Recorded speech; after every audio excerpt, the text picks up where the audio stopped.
Assalamualaikum dan selamat sejahtera. Anda sedang menonton Niaga Wani bersama saya Nabilah Khalida. Kita mulakan dengan perkembangan semalam di Wani 7.45. Rakan setugas Jasmine Abu Bakar ada berkongsi serba sedikit tentang Indeks Malaysia Negara Rahmah atau IMNR 2022. Indeks ini menggunakan pengukuran skor di mana Jasmine ada menunjukkan cara kiraan skor di mana 4 ke bawah adalah kategori pencapaian rendah, manakala 5 hingga 7 pencapaian sederhana dan 8 hingga 10 pencapaian tinggi atau cemerlang.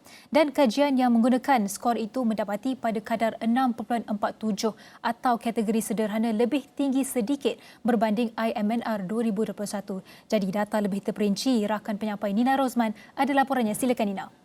Baik, terima kasih Nabila. Saya akan rumuskan balik apabila rumusan yang dikongsikan oleh Jasmine semalam di Awani 7.45, di mana kalau beliau berkongsi sedikit iaitu mengenai background tentang responden, profil responden ini mendapati bahawa lebih 50% responden lelaki lebih tinggi berbanding wanita yang mengambil penyertaan dalam kajian ini, di mana kita mendapati kumpulan umur responden yang tertinggi adalah daripada kumpulan umur 20 hingga 30 tahun. Dan kali ini saya akan sambung untuk bentangkan beberapa data finding research daripada Ikram, iaitu menunjukkan bagaimanakah iaitu Indeks Malaysia Negara Rahmah atau kita panggil IMNRR pada 2022 untuk kita lihat daripada segi aspek iaitu tahap pendidikan, pekerjaan dan juga tahap pendapatan rakyat Malaysia ketika ini. Kalau saya kongsikan iaitu bagaimanakah penskoran mengikuti berdasarkan 12 ciri yang ditetapkan dalam laporan indeks ini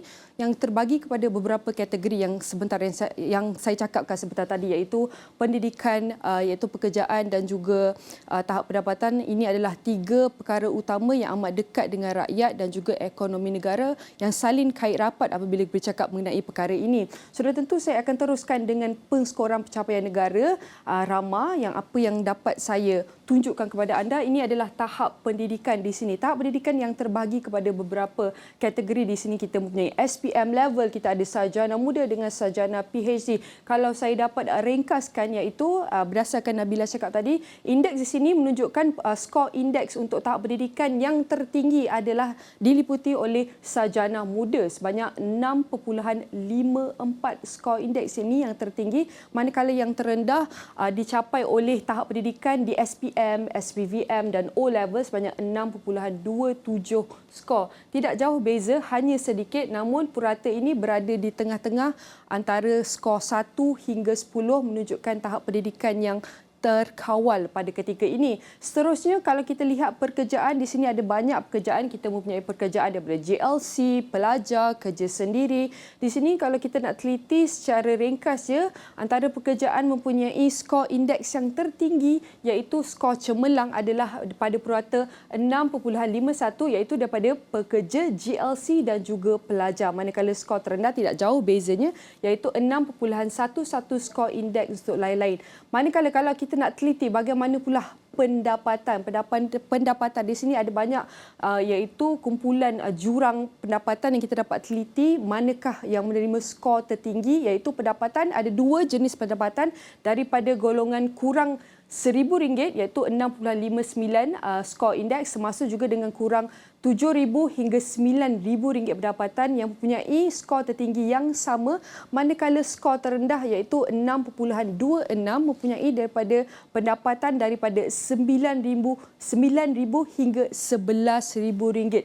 Dan mengapa penting untuk kita teliti aspek pekerjaan, pendapatan dan juga tahap pendidikan ini adalah untuk perkara yang kita harus teliti dan beri pendekatan kerana ia amat berkait rapat dengan kehidupan rakyat dalam pelbagai aspek kehidupan rakyat dan juga ia melingkupi dengan sistem ekonomi negara kita ini. Sudah tu kita akan bawakan pakar untuk mengulas lebih lanjut mengenai data ini, Nabilah.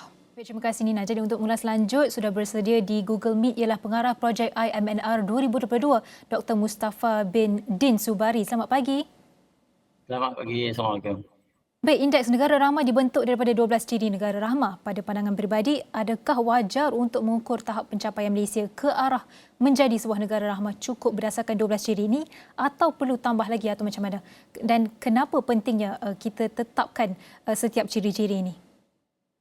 Okey, first of all terima kasih kepada Astro Wani yang telah memberikan kita peluang untuk menguar-warkan dan memaklumkan kepada masyarakat dan juga kepimpinan negara tentang kewujudan indeks Malaysia Negara Rahmah ini. Ini sebenarnya merupakan satu usaha yang dibuat oleh Pertubuhan Ikram Malaysia apabila kita mendescribe ataupun menggambarkan keadaan suatu negara, kita merasakan 12 ciri ini memadai untuk describe satu negara dari segi aspek kepimpinannya, dari segi aspek tadbir urus governance, dari segi aspek masyarakatnya dan juga dari segi aspek sistem-sistem ekonomi dan segala macam.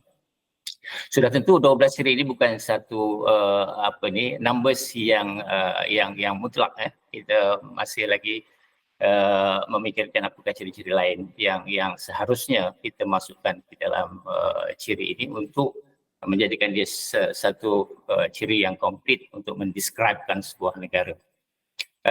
Jadi apa yang kita perolehi daripada kajian indeks ini, sebenarnya dia memberikan kepada kita satu indication sahaja ataupun satu gambaran sahaja bahawa keadaan negara kita ini berada di tahap tersebut, skor itu, di dalam usaha kita ataupun tujuan kita, the final objective untuk menjadikan negara Malaysia ini sebuah negara yang ideal, sebuah negara yang rahmah, kita panggil istilahnya.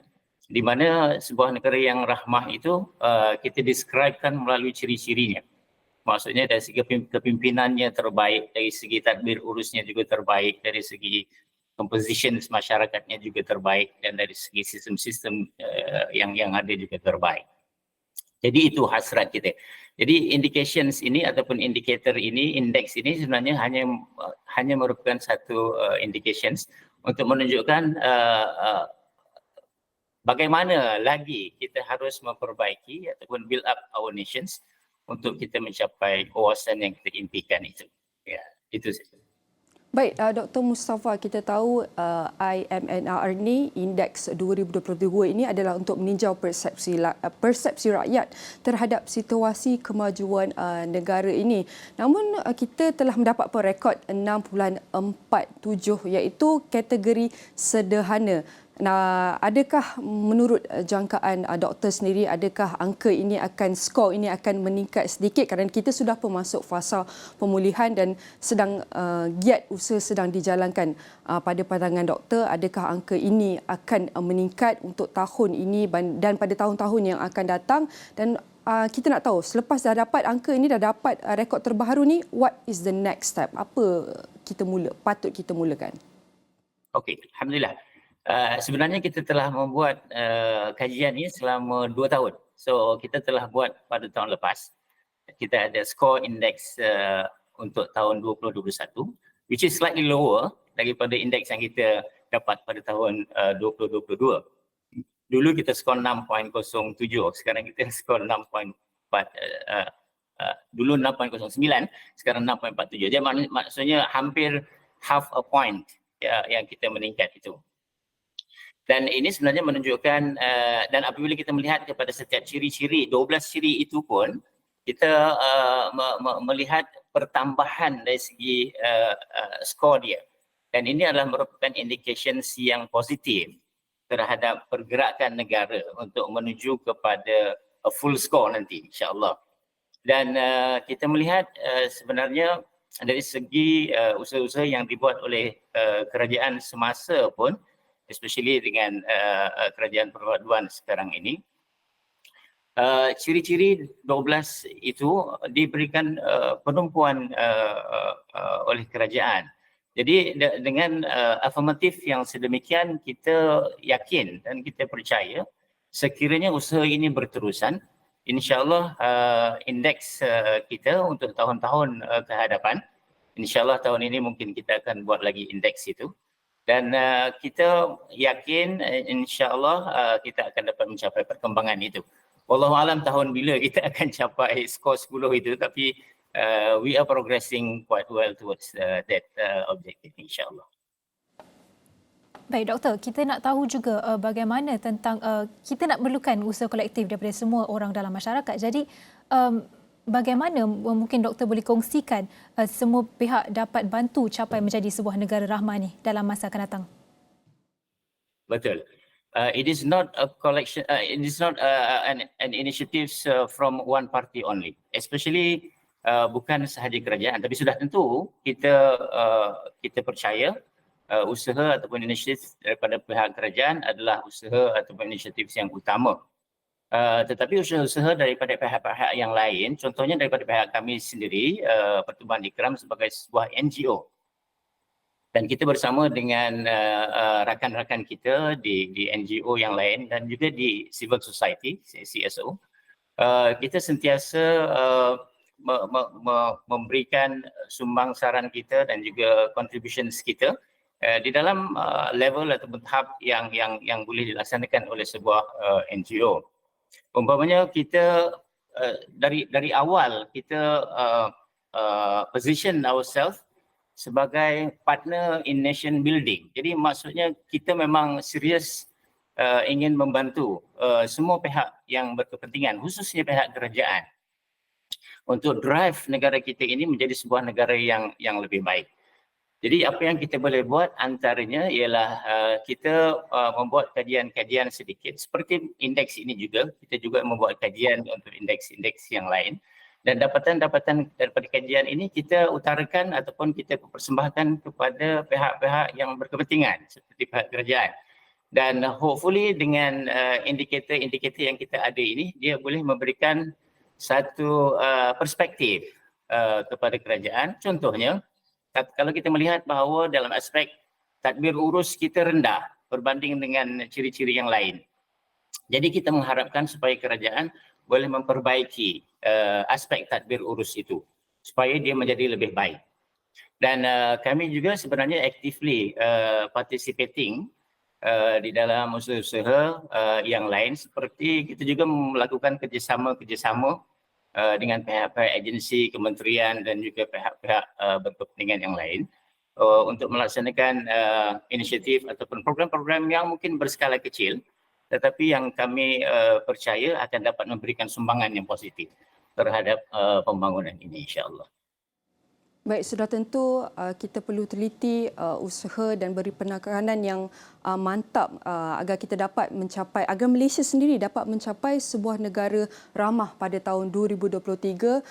Dan sekali lagi saya nak ucapkan terima kasih kepada Dr. Mustafa Din Subari merupakan pengarah projek IMNR 2022 ini sendiri kerana telah membantu kami untuk memahami bagaimanakah indeks Malaysia Negara Ramah 2022 ini bukan sekadar hanya angka untuk kita lihat bagaimanakah prestasi ekonomi negara kita dengan berdasarkan 12 kriteria ramah ini, tetapi ini adalah menjadi petunjuk dan juga kepada kita punya titik-titik cerah untuk negara menghala ke hadapan menjadi sebuah negara yang maju. Dan banyak lagi laporan yang akan kami kongsikan selepas ini. Niaga Awani akan berhenti rehat seketika, kita kembali selepas ini.